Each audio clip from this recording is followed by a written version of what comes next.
పరలోకముందున్నటువంటి దేవునికి స్తుతులు స్తోత్రాలు. మీకందరికీ నా హృదయపూర్వకమైన వందనాలు చెల్లిస్తూ ఉన్నాను. మనం పరిశుద్ధ గ్రంథం నుంచి నిన్నటి వరకు దేవుని యొక్క లక్షణాలు, ఆయన కలిగి ఉన్నటువంటి లక్షణాలు ఏంటి, ఆయన ఆ లక్షణాల ద్వారా మనకేం చెప్తున్నాడు, వాటిని బట్టి మనం ఏ రీతిగా ఆయన ఎదుట నడుచుకోవాలి అనేటువంటి విషయాన్ని మనం ఆలోచన చేసాం. అయితే దేవుని యందు భయభక్తులు కలిగి మనం ఏ రీతిగా నడుచుకోవాలి, లేదా దేవుని యందు భయభక్తులు కలిగి ఉంటే దేవుడు మనకు ఏ రీతిగా ఆశీర్వాదం ఇస్తాడు అనేటువంటి విషయాన్ని ఈ సమయమందు పరిశుద్ధ గ్రంథం నుంచి ధ్యానం చేద్దాం. పరలోకమున్నటువంటి మన తండ్రి అయినటువంటి దేవుడు ఈ యొక్క లోకంలో ప్రతి ఒక్కరికి సమస్తము ఉచితంగా ఇస్తున్నాడు. గాలి, నీరు, ఆహారము, ఈ యొక్క భూమిని, సమస్తాన్ని, ఇంకా ఆయన ఏమైతే తయారు చేశాడో వాటన్నిటినీ మనకు ఉచితంగా ఇస్తున్నాడు. అవి లేకుండా మనం జీవించలేం. మనం కొనుక్కునేవి కాకుండా, నేను చెప్పేది దేవుడు సృష్టించినవి, అవన్నీ మనకు ఉచితంగానే ఇస్తున్నాడు. ఆయన ఒకరికి తక్కువగా ఒకరికి ఎక్కువగా ఇవ్వట్లేదు. అయితే దేవుని యందు భయభక్తులు కలిగి జీవించడం ద్వారా వారి యొక్క జీవితాలు ఒకరు ఎక్కువగా తక్కువగా ఏ రీతిగా ఉంటున్నారు అనేటువంటి విషయాలు మనకు తెలుసు. ఎందుకంటే ఈ యొక్క లోకంలో మనం జీవిస్తుంటున్నాం. మన చుట్టుపక్కల ఉన్నటువంటి వారు, మన తోటివారు, మనతో కలిసి నడుస్తున్నటువంటి వారు, మనతో కలిసి జీవిస్తున్నటువంటి వారు దేవుని యందు భయభక్తులు కలిగి ఉంటే ఏ రీతిగా ఆశీర్వదింపబడుతున్నారు, భయభక్తులు లేనివారు ఏ రీతిగా ఈ యొక్క లోకంలో వారి యొక్క జీవితాన్ని వృధాగా గడుపుతున్నారనేటువంటి విషయాన్ని మనం కళ్ళారా చూస్తూ ఉంటున్నాం. కాబట్టి దేవుని యందు భయభక్తులు కలిగి ఉంటే మనకు ఏ రీతిగా ఆశీర్వాదాలు ఆయన ఇస్తాడు అనేటువంటి కొన్ని విషయాల్ని మన పరిశుద్ధ గ్రంథం ధ్యానం చేద్దాం. పరిశుద్ధ గ్రంథంలో మన సొలొమోను గారు సామెతల్ని రచించడం జరిగింది. ఆ సామెతల్లో కొన్నింటిని మనం ఆలోచన చేద్దాం. పరిశుద్ధ గ్రంథం మొత్తం ఆలోచన చేయడం కానీ కొన్నింటిని మనం ఆలోచన చేద్దాం. మొదటగా పరిశుద్ధ గ్రంథంలో నుండి సొలొమోనుకు రాసినటువంటి సామెతల్లో 7వ వచనాన్ని ఒకసారి మనం చదువుకుందాం. యెహోవా యందు భయభక్తులు కలిగినుట తెలివికి మూలము, మూర్ఖులు జ్ఞానమును ఉపదేశమును తిరస్కరించుదురు. పరలోకమందున్నటువంటి దేవుడు సొలొమోను గారికి అత్యధిక జ్ఞానం ఇచ్చినట్లుగా మనం గ్రంథంలో చూస్తాం. ఆయనకి మించినటువంటి జ్ఞానవంతులు ఈ యొక్క లోకంలో లేరు అన్నట్టుగా మనం ఇంక వేరే వారిని చూడలేము. ఈ యొక్క లోకంలో కానివ్వండి, గ్రంథంలో కానివ్వండి. అంత భక్తిపరుడైనటువంటి సొలొమోను గారు ఆయన దేవుని యందు భయభక్తులు కలిగి ఉంటే ఏమొస్తుందంటే అది తెలివికి మూలము అని తెలియజేస్తున్నాడు.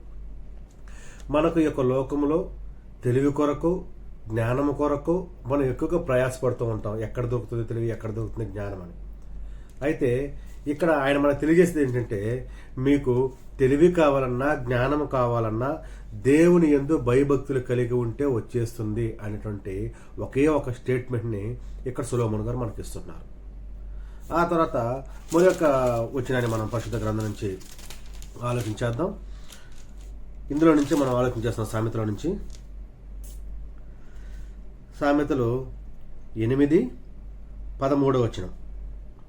యెహోవా యందు భయభక్తులు కలిగినుట చెడుతనమును అసహ్యించుకొనుటయే, గర్వము, అహంకారము, దుర్మార్గత, కుటిలమైన మాటలు నాకు అసహ్యములు. ఇక్కడ ఈయన మనకు తెలియజేసేటువంటి మరొక మాట ఏంటంటే, మనము చెడుతనము మనలో నుంచి పోవాలి అన్నా, చెడుతనముని అసహించుకోవాలి అన్నా, చెడుతనము వైపుకి మనం దరిదాపు వెళ్లకుండా జీవించాలి అన్నా మనకు ఒకే ఒక మార్గం ఏంటంటే యెహోవా యందు భయభక్తులు కలిగి ఉండుట. యెహోవా యందు భయభక్తులు కలిగి ఉంటే చెడుతనముని మనము చాలా ఈజీగా అసహించుకోవచ్చు. లేదు, నువ్వు ఏ రీతిగా చెడుతనాన్ని అసహించుకోవాలనుకుంటున్నావో అది నీకు తెలియకపోతే దేవుని యందు భయభక్తులు కలిగి ఉండు, దేవుడు నీకు దానిని తెలియచేస్తాడు అని భక్తిపరుడైనటువంటి సొలొమోను గారు మనకు ఈ సమయం తెలియజేస్తుంటున్నారు. ఈయన రాసేటువంటి ప్రతి మాట, ఈయన పలికేటువంటి ప్రతి ఒక్క మాట ఆయన యొక్క హృదయ అంతరంగంలో నుంచి వచ్చింది. జ్ఞాని అయిన సొలొమోను గారు అని ఆ యొక్క పేరుకు తగినట్లుగా ఆయన తన యొక్క జ్ఞానము చేత ఈ యొక్క మాటలను వ్రాయడం జరిగింది. ఎందుకని మనం ఆలోచన చేస్తే ఆయన చెప్పినటువంటి ఈ సామెతలు అన్నిటిని మనం పరిశీలన చేస్తే మొదటగానే చూడండి, ఆయన ఏం చెప్తాడంటే 1వ వచనంలో, జ్ఞానము దావీదు కుమారుడును ఇశ్రాయేలు రాజులైన సొలొమోను సామెతలు జ్ఞానమును ఉపదేశమును అభ్యసించుటకును వివేక సల్లాపములను గ్రహించుటకును నీతి న్యాయ యథార్థతలను అనుసరించుట యందు బుద్ధి కుశలత ఇచ్చు జ్ఞానమునందుటకును జ్ఞానము లేని వారికి బుద్ధి కలిగించుటకును యవ్వనులకు తెలివి వివేచన పుట్టుచుటకును తగిన సామెతలు. జ్ఞానము గలవాడు వీని పాండిత్యము వృద్ధి చేసుకును, వివేకము గలవాడు ఆలకించి నీతి సూత్రములు సంపాదించుకును. మనం ఇలా చదువుకుంటూ వస్తే ఆయన చెప్పేటువంటి మాటలు ఎంత అద్భుతంగా ఉంటాయంటే అంత అద్భుతంగా ఉంటాయి. నా కుమారుడు, నీ తండ్రి ఉపదేశం ఆలకింపుము, నీ తెలుచెప్పు బోధన త్రోసివేయకము, అవి నీ తలకు సొగసైన మాలికయు, నీ కంఠమునకు హారములయుండును. ఇలా ఆయన చెప్పేటువంటి ఒక్కొక్క మాట ఒక ఆనిముత్యం అన్నమాట. కాబట్టి అంత జ్ఞానం కలిగినటువంటి వ్యక్తి మనకు ఈ సమయంలో తెలియజేసేది ఏంటంటే, నువ్వు చెడు నుంచి దూరంగా వెళ్ళాలంటే, సాతాను నుంచి దూరంగా వెళ్ళాలి అంటే, ఈ యొక్క లోకంలో పడిపోకుండా జీవించాలి అంటే దేవునికి నువ్వు దగ్గరగా ఉండడం ఒక్కటే మార్గం. అంటే దేవుని యందు భయభక్తులు కలిగి ఉండడం ఒకటే మార్గం అనేటువంటి విషయాన్ని ఈ సమయంలో మనకు తెలియజేస్తున్నాడు. మరొక వాక్యాన్ని మనం చదువుకుందాం పరిశుద్ధ గ్రంథం నుంచి.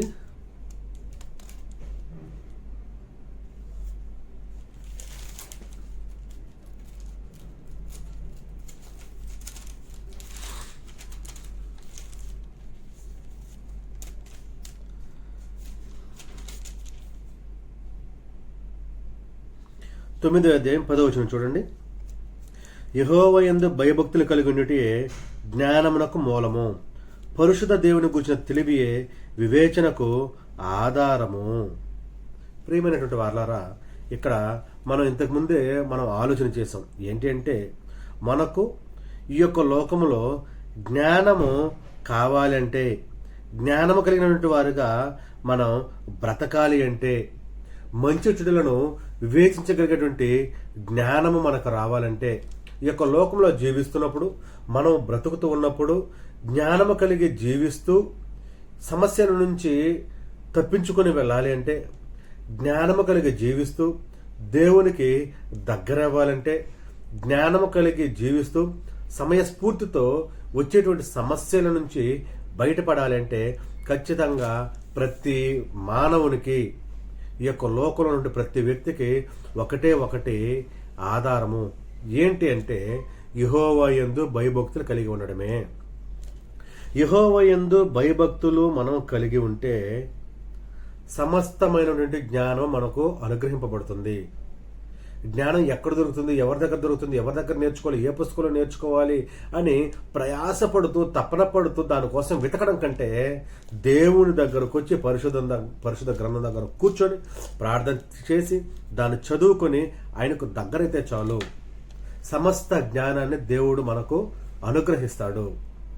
ఎందుకు అని మనం ఆలోచన చేస్తే, దేవుని నోటి ద్వారా విత్తబడినటువంటి మాట ఎప్పుడు పొల్లైనా తప్పిపోదు.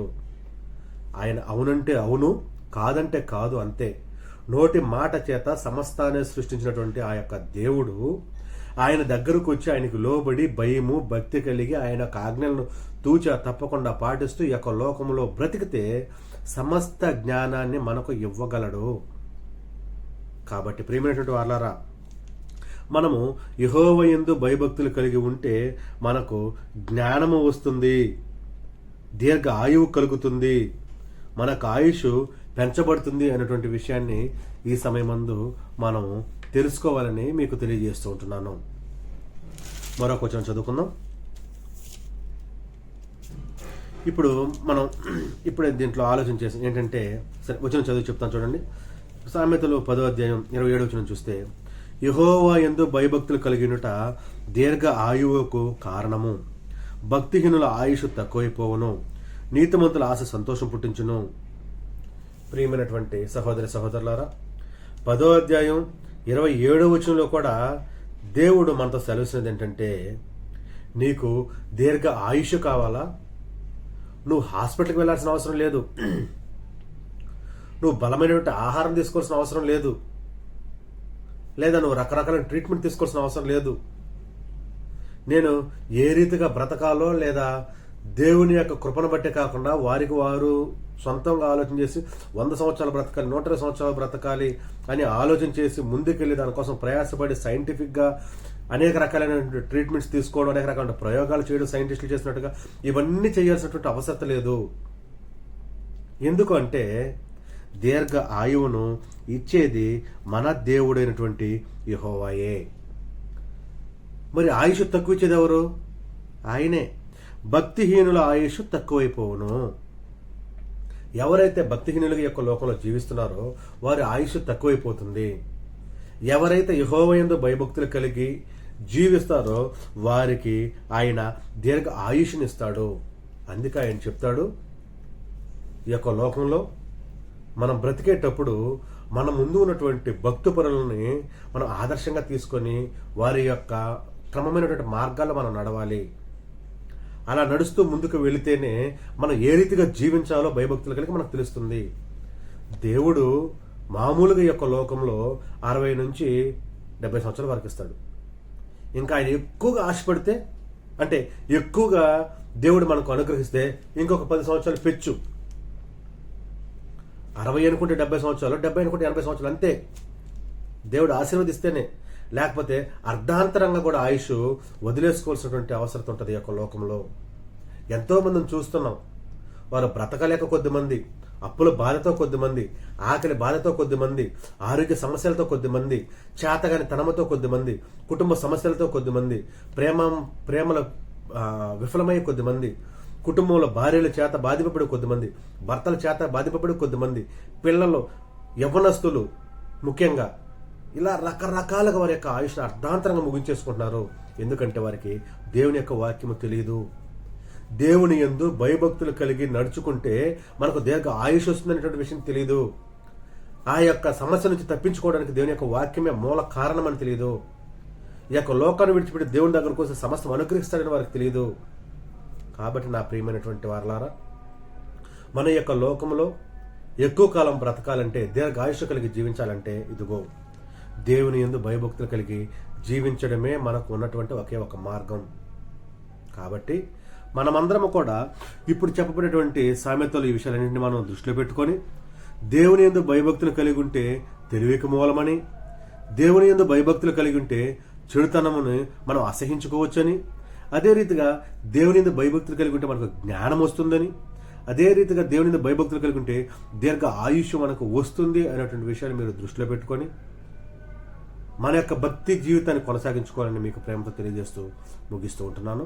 మీకు అందరికీ వందనాలు.